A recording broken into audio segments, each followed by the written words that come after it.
Hello and welcome back to the Reaper. So today it's another educational video.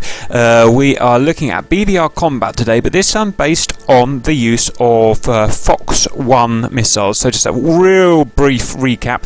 You get Fox-1, Fox-2 and Fox-3 missiles. Fox-1 is a radar guided missile that uses the mothership's, the aircraft's radar to track all the way until it hits the target. Fox-2 is an independent guided IR or infrared guided missile that guides itself once it's left the mothership and doesn't need any guidance from the mothership once it's left.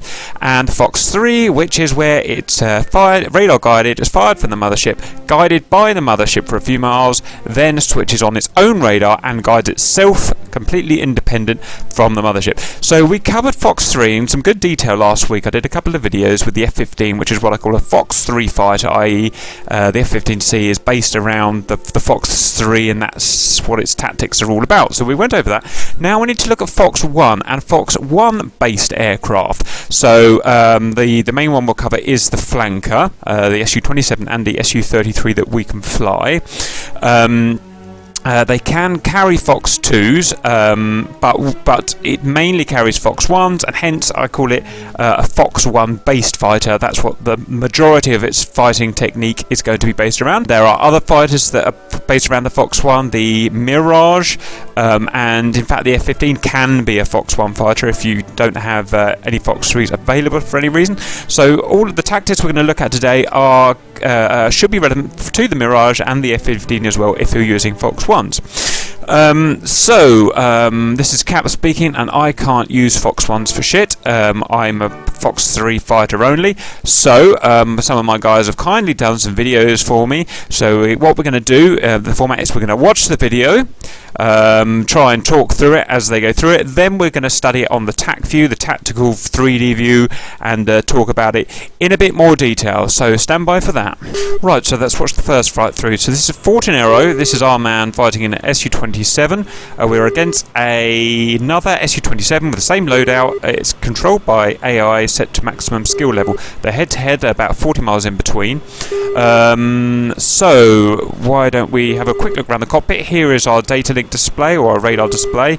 We see us there. There's our radar cone, if you like, and there's a hostile. The hostile has just been detected by our radar warning receiver that the hostile is now spiking us or radar locking us. Here is a weapon selector showing that we've got Fox-1 selected.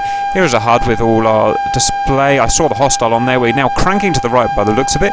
You can see there, yeah, we're going to probably crank, so that hostile is right to the left-hand side of our 80-degree cone, so 40 degrees off to our left. Yep, which is exactly what we've got there. You can see we're going to keep him there. I won't explain the crank. I explain it thoroughly in my Fox-3 video, which you can look up. Why don't we stop there, in fact? And no, that's a bad place to stop. Let's try again. You can see that he was looking out of his left quarter of the canopy there to keep an eye on the target. There's the target. It looks like he's conning. Let's try stopping there. This is not going to be a flanker explanation video, but why don't we just go through all of what this HUD means just for the sake of new guys watching. So I'm going to blast through it as quickly as I can. LA means we've got launch authority, which means we are within the range that the computer's decided that we can fire a missile and get a strike. It's no real use to an experienced driver, but is useful to new guys. ILL means we've got our radar on rather than our infrared seeker on, because this can also use an infrared seeker, which is this bulgy thing at the front here. Here's our missiles. What missile we've got selected? I hope you can see my mouse cursor. I'm guessing you can. The 27ER is the type of missile we've got selected. That's an R27ER. That's an extended range radar guided missile. Very good at long range, not so good at close range. Here is our altitude in meters from sea level, so 6520 meters. That's the hostile we've got locked at, 6135 meters, slightly lower. Here is our true speed. Remember, BVR combat, everything is measured in true speed rather than air speed. Our true speed in kilometers per hour, 1160. Hostile slightly slower at 1050 clicks per hour true. Here's our azimuth or our compass. Here's our range indicator for the hostile. 50 just means that's the top of the scan level. The arrow is where the actual hostile is on that range. It was about 40 kilometers from us. RL, I can't remember, you'd have to remind me. A is the IFF indicator, so if it says A, it's a hostile bird. If it says AFR, it's a friendly bird. ATK, I can't remember, someone will have to remind me. BVR, that's just the mode that the jet fire system is set up on. It's currently set up on BVR, beyond visual range, i.e. beyond 10 miles range. That's what it's optimized for. The circle there is the target. We can't actually see the target with our eyes, but it's within that circle. Here is our roll indicator, showing that we're 90 degrees wings left, roll left. And I think that's everything. Right, let's carry on the fight. So we cranked. Now we've turned in. I don't know whether the hostiles fired at us. We'll have to find out on the TAC view later on. Our range is now getting to 25 clicks. That's what, 16 miles or something. We've done a roll, probably evasive. I get the feeling that the hostile may have fired a missile. Unfortunately, Nero saw it. You can see you're zoomed in really close here, so that's a good thing to do. Well, with Fox-1 missile, and that was about 15 miles, I think, a little bit less. That is a dot in the sky where my cursor is. I think that's a missile we've just dodged. We've done a barrel roll to dodge a missile, I'm pretty sure. Zooming in now to find the hostile. I can't see it. There it is, where my mouse cursor is. That's the hostile. Is going to try and rear. So throughout this whole fight, he's maintained lock while doing all of his evasive maneuvers, which is very hard to do. Now look at the speed difference. We're going super fast. Hostile has put himself in a real bad energy situation. It's very slow. We've switched to. Let me stop that there. Just notice we've switched to EORL. So we've switched to.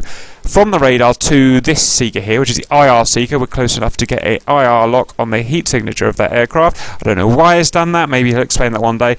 But he's decided to do that. From that, he can still fire radar-guided missiles. The IR and the radar can slave to each other, I believe. So he's fired another ER missile. Let's carry on. And it's going to be a hit.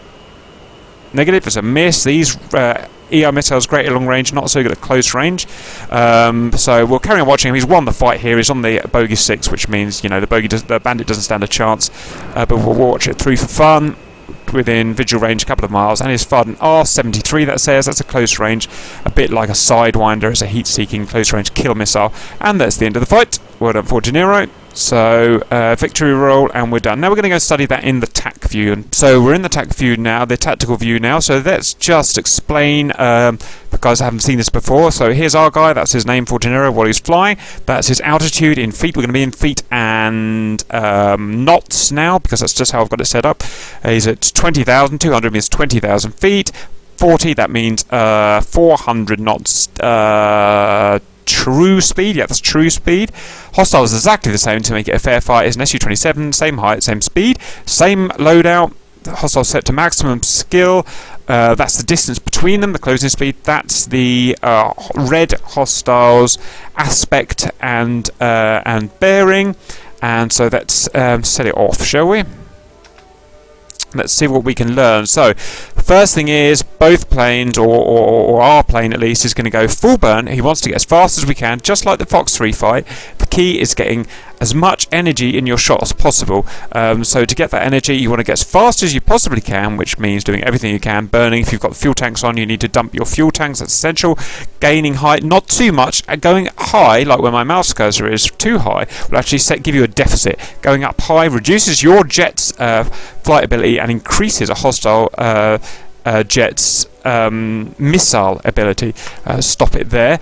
So we want to get as fast as we can, maybe slightly above the hostiles' angels or altitude, but not much. A lot of new guys, you'll see them jump straight up to angels 30 or angels 40 because they think they can get a long shot off.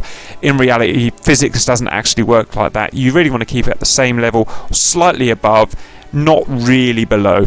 Right, so already you can see a huge advantage from 14 Aero to the computer control guy. He's got a tiny bit higher, not that that matters, but he's got 630 knots true speed. The computer hostile's only got 510 knots.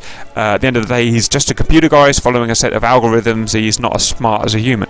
We're closing here. Nothing else to really learn here. Right, now it looks like the hostile's just charging towards our mound, which you should not do. 14 Aero's doing it right here. He's rolled his plane right, and he's going to do a 40-degree right crank. I won't explain what this means, why you should do this, but you have to do it, and I'll explain in my Fox-3 technique video, so you can go back and watch that. So we're going to do the crank as long as, well, actually, I don't really know how to do Fox-1 fighting, so I'm just going to call it out as I see it, rather than explaining why. So he's maxed out his jet speed at 680 clicks per hour. That's as fast as it'll go, really, maybe up to 700 at the max. Stop. Hostile he hasn't got Fortunero's energy, but he has got an early missile out. I can't see what it is, so we're just going to play that along a little further. High energy something or other. Look at that. It's an interesting shot. That's a high energy R-27ET. That is a R-27 type missile, which is a long range, not particularly maneuverable, but a very long range and fast missile with a long burn time. And it is an ET, which means it's a IR guided missile, an infrared guided missile. Advantages and disadvantages. The advantage is that because it doesn't use a radar, it uses a infrared, its own infrared seeker, passive seeker. The guy that's being fired out, i.e. Fortunero, doesn't get any kind of warning that missile's being fired, so it's a silent missile. The one disadvantage of it is that it uses a smoked motor, so it creates a lot of visual smoke. From our cockpit view, this is where we started seeing him dodge, and the reason is Fortunero, I didn't see it in the video, but Fortunero saw that missile. He saw the white smoke from the missile, so he started to go evasive. He started to cancel his crank, which is why he cancelled his crank so early, 18 miles.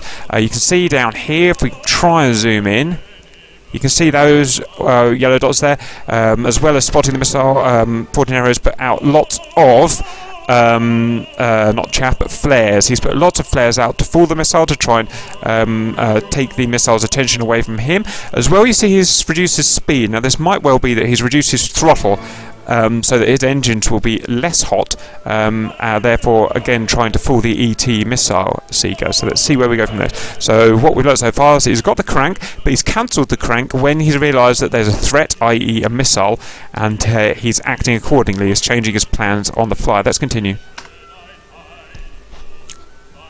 Level down.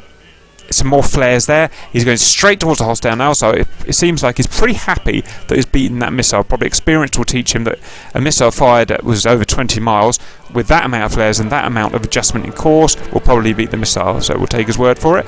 You see he's started to speed up again, 650 knots, so he's back on the burner again. Hostile is still relatively slow at 570 true. We're now 15 miles, so our man will start making some aggressive moves soon. Now he's decided that he's not beaten this missile. You see this missile is back on track.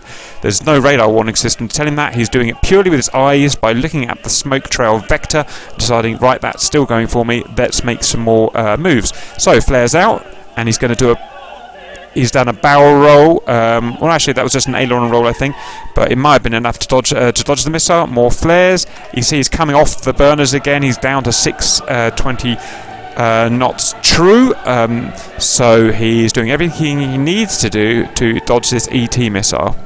And they're fairly easy to dodge as long as you're off burner, you put flares out, you've got some sort of evasive maneuver, then they're really easy to dodge. Now at this point, really, the hostile has got the advantage. He's got a missile out, so Fortunero is spending all of his time dodging that missile and just being defensive, while the red SU-27 is in control.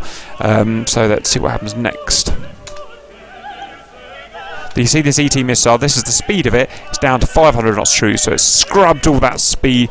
All of Fortunero's manoeuvring has scrubbed the speed off the ET missile, and he can probably consider it a dead missile at the moment. It's going to be very easy to dodge. It sounds like all the motor thrust is gone. I forgot to point out here, here's all the telemetry data from both planes for the nerdier amongst you. I don't know what use it is, but it might be useful. Just noticed that Fortunero has put a missile out himself now. Has decided that 10 miles is optimal, which coincidentally is exactly the same as the Fox-3 distance that we were talking about last time when doing the F-15. I don't know whether that's coincidence or whether that's correct, but let's carry on. So we've put an ER out. That's what he's decided to put out. Now, as soon as he's put that ER out, he's decided that he's under threat still. It looks like we can see that ER missile has turned back on track again. You can see it vectoring towards his plane. Looks like we're going to do some more evasive to fool that ER. Yep, it's doing a big barrel roll just to make sure this ER missile gets destroyed. The hostiles detecting us. We fired a radar guided missile at him. The hostile can tell that his warning receiver tells him that it's been fired at. So he's going evasive now. He's probably going to lose altitude. The thing to do generally when you've got a dangerous missile, especially within 10 miles, is to change course and lose altitude. That's the best way to beat a missile. And high manoeuvres. See, the hostile he's done good work. I personally would have gone down. It's better to conserve the energy of the jet by going down, but he's gone high, which means he loses a lot of airspeed, which is a bad position for the hostile to put himself in. He's put plenty of countermeasures out. You can see the yellow dots here, so that missile will no doubt be fooled. And he's also going sideways. He's also beaming the missile, which makes if he's going sideways, it's much harder for that missile's radar or our plane's radar to keep a lock on the hostile. What's Fortinero doing? So he's still doing this barrel roll. He's literally barrel rolling around this dead missile just to make sure that missile can't hit him. So he's being extra secure, basically. We are now 7 miles. And our missile there was just enough. It didn't kill him, and it wasn't really meant to kill him. It was meant to put him defensive, which is exactly what it's done. And now look at the different positions we've got here. Our Fortinero's come out with 700 knots in a nose-on aggressive position. The hostile's done it all wrong. He's turned kind of half away. He's gone up. He's lost all of his energy. He's 210 knots. He's stalled, basically. Essentially, he's out of the fight there. There's nothing this guy can do to win because he's in such a bad position from his energy, his aspect, and everything. But we're coming watching it through. One thing to note was that this flanker, while doing the various evasive manoeuvres, our man's always kept his radar lock. And I guess you'll do that by experience. I think he's got 40 degrees to the left and to the right of the nose. I think that he can maintain radar lock. So he's done that well. Let's carry on. Yeah, I don't know what that hostile's doing. He's just completely stalled. So that was a very crap fight from the hostile. But that's the thing about AI fights. They can be very good or they can be crap sometimes. You never know. It's best to fight against a human, I suppose. But it's good. It's a good example anyway. Our guy's firing a radar missile out there. It would usually be a kill, but the hostile has dodged that relatively easy at this range. These missiles aren't that manoeuvrable and you can dodge them pretty easily, although the fight's really over. And then we'll just chase him up, turn it into a dogfight and kill him, and there's nothing obviously a hostile can do here, is it? You know, much less speed and he's a cold aspect. So we'll see Fortinero come in and just polish him off with a 7-3 Russian Sidewinder. And he's down. That's the end of it. So hopefully we've picked up a few things from that. What we'll do now is we'll watch Fortinero again. This time we'll watch him fighting against an F-15 Eagle set to max skill level with Fox-3 missiles. And let's see how he deals with that. Stand by. Right, so we're back on the second fight. This is Fortinero again. He's in his Su-27 again. Everything's the same. This time we're against the Eagle, armed with, which is a Fox-3 based fighter, especially in this case. So he's doing his usual stuff here. He's, I think, just one thing. It says high there on the HUD. I don't know if you saw that high. I think that must mean the PRF, the frequency that he's got his radar set to, because he knows that the hostile is closing in on him. So it's just something to point out. Anyway, he's just going through the usual stuff. He's got his Fox-1 selected. The hostile is not spiking him yet for some reason. The hostile is just nailing him. So we're cranking to the right here. We're going to do exactly the same thing, but the looks of it, cranking to the right to 40 degrees, keeping him just within the radar cone, which it shows down here on the data link screen there. So he's right on the edge of that 40 degree cone. You've got to maximise that crank right to 40 degrees to make it effective. What else have we got? And you notice when he does that, he looks out the keeps visual tally at the top of his cockpit. You see, like that? I don't do that, so maybe that's something I need to do. And I think by doing that, he's physically looking for any smoke trails and missiles. So that's something we can pick up. What have we got here? Our altitude's gone up a bit above the hostiles. Our speed is above the hostiles, and that hostile should be faster, but because it's a AI... Oh, right, sorry. We've got a Fox-1 there. We're doing some kind of evasive barrel roll here. May have a missile out on us, I can't tell. Yes, we do. We've got a missile out so I can hear it. So I'm just going to stay quiet now to see what happens.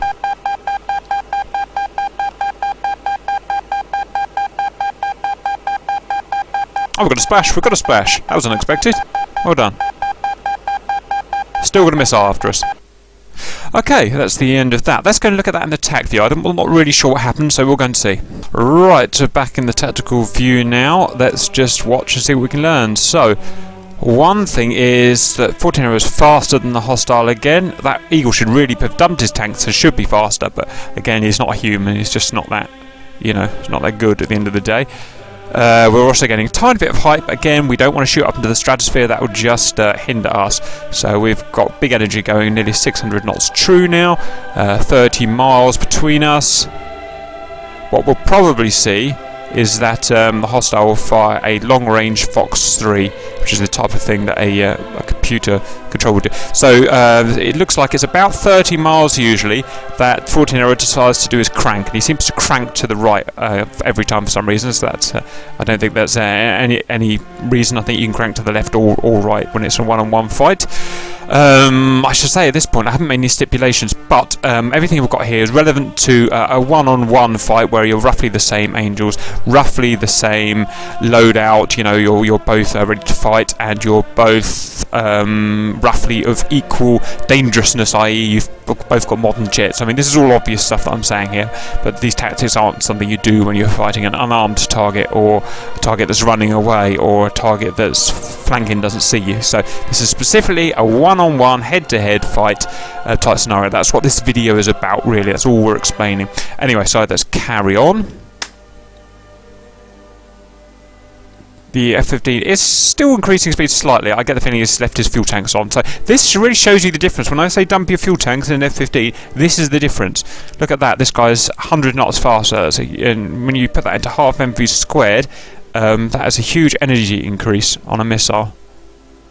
Okay, so the F-15 has done what a kind of newbie human player would do, which is just to charge towards the enemy for 600 knots, fire an AMRAAM out at 21 miles, and yeah, now I don't know whether he's used a TWS lock or a full-blooded SCT lock, the F-15, so we'll just assume he's used a full-blooded lock, in which case Fortinero will be getting a radar warning that the hostile has locked him and fired a missile. Let's continue. So let's see if Fortinero cancels his crank here. I get the feeling what he does is when he detects a danger, like an ER, like an infrared missile or a radar missile or anything coming towards him, he then cancels the crank and then prepares for evasive manoeuvres. Let's see if he does that. Exactly what this does. Look, he's turned in, he's cancelling his crank. Or is he? Yes, he is. He's turning in. Look, he's turning in. Now, I know we've been through cranking before, but it's another great explanation of why it's so effective. Here's his crank, and he was cranking when the hostile fired at him, and look where that missile's had to go. That missile's had to go where my cursor is, all the way around here. It's had to turn all the way around that arc to meet Fortinero's crank angle. So it's effectively already killed that missile. It's already down to 1,600 knots, which is pretty slow for a missile. So that missile, although it's still technically active, he's done enough to kill it, and he doesn't really have to worry about it that much anymore. Now the F-15 has actually decided to actually start fighting properly now for some reason. He's dumped his tanks, he's up to 610 knots, and the F-15 has started cranking. It looks like about 40 degrees, so this is exactly what a tough F-15 human player would do at this point. So anyway, let's see. Fortinero decided he's cancelled his crank to invalidate this missile, and we're now going on the offensive. Stand by. Good speed from Fortinero is over 600 knots. Turned in. You see, this missile is turning in to meet us, but all that turning has turning has created huge frictional forces on that missile, the kind of lateral turning forces, and has scrubbed all that energy off it. And it's a hard missile to beat at 120, so it shows how effective this type of cranking maneuver can be. F-15C is still cranking. And we've got a missile away. So Fortinero decided not 10 miles this time, but we're going for a 13-mile shot. Seems a little bit ambitious to fire a cranking target at 13 miles, but that's the tactic he's decided to do. He's got plenty of energy and plenty of height on that shot. And let's see what he does then. So he's decided that this A-120 is still a threat. He can't see it. It's a smokeless rocket in this, so he doesn't know where this missile is. So he's just being safe. For all he knows, that missile could be right there. So he's put his missile out. He's put some chaff out here, and he looks like he's probably going to do one of those barrel rolls here. But bearing in mind he's fired a Fox-1, which requires full-time radar lock from the mothership, he's going to do his barrel roll here, but it's going to stay within his 40-degree radar cone limit where he can keep this hostile locked but also be evasive. Hostile note has spotted the ER missile that's coming, because it's an ER missile. He gets a radar warning and he's doing his chaffing. If he's got any sense, he'll start doing a dive or some sort of manoeuvre now to get away from the missile. Ready? Let's play it through. Yeah, so look at Fortunero's roll there. He's scrubbing even more energy off. They say, right, yep, the F-15 is he is flying properly. He's cancelled his crank. He's cranking into the missile. It's a little bit dangerous. You should really, well, that's a question mark. If it was me in the F-15, someone had fired at me from 13 miles. And I hadn't really been prepared for it, I would be turning away and running. There's no point, of putting yourself in a less than perfect situation when there's a fight. One thing we'll bring up at this point is, and this applies to all planes, don't be afraid to run away. It's like the best tactic, and I'm sure real Air Force pilots are told if they're put in any kind of less than optimal situation where they haven't got an excellent chance of winning, just run away. It's the obvious thing to do. You've got, £50 million worth of jet plus your training and whatnot. There's absolutely no point of charging into a missile when you don't have to. Anyway, he's an AI player. He's not a real human, so he doesn't have to worry about that. So let's see this through. He's cranking right into that missile. Look. Oh, I'm worried he's going to get hit. Look how he burned all his energy off because he's a stupid AI player. Instead of diving down and maintaining supersonic, he's turned up, he's scrubbed his energy off, and he's put himself in a world of hurt. So let's continue that through. He's dodged it. No, he got hit. He shouldn't have got hit by the missile. Anyone with any sense would have dodged that missile pretty easily. But it does show the basic. This is all new to me. I'm not a Fox-1 player, but it shows the basic thing we've gone through twice now. We've cranked away as soon as the hostiles fired first, which they have done every time. We've cancelled our crank. We've gone offensive. We've fired a missile. We've gone defensive aggressively, which means we've done the barrel roll. That's a defensive move to scrub missile energy, but we're still staying offensive. We're still keeping that radar lock, keeping the hostile within the cone, which is a skill. I don't know how to describe that to you. I guess you just know when a hostile is near the edge of your 40-degree radar cone. I'll point at this point, I don't know how you do it, but you can slew. This is a dish type, movable dish type radar in a Su-27. I think in the Mirage as well. I'm not sure. So you can actually, say you're cranking to the right like that, you can slew your radar left, literally move the whole dish around to the left to give you more coverage to the left. So he may have been doing that as well, but I can't describe how to do that to you. And this 120 was easily beat. That's only 400 knots. So it's not a perfect scenario because we're fighting against AI guys, but it does show you some basic technique there. Right, that's the end of that. Okay, so that's the end of that one. Now I do have another data set from another one of my pilots that did exactly the same thing. So what we'll do is we'll go through that and see if it sheds any more light or just reinforces what we've learned here. Now we've come to the end of this video. We're out of time, we're out of data, so I'll do a second video sometime during the week, hopefully. As usual, let me know any comments or questions you have. I hope you've enjoyed it, and I hope it helps some people out.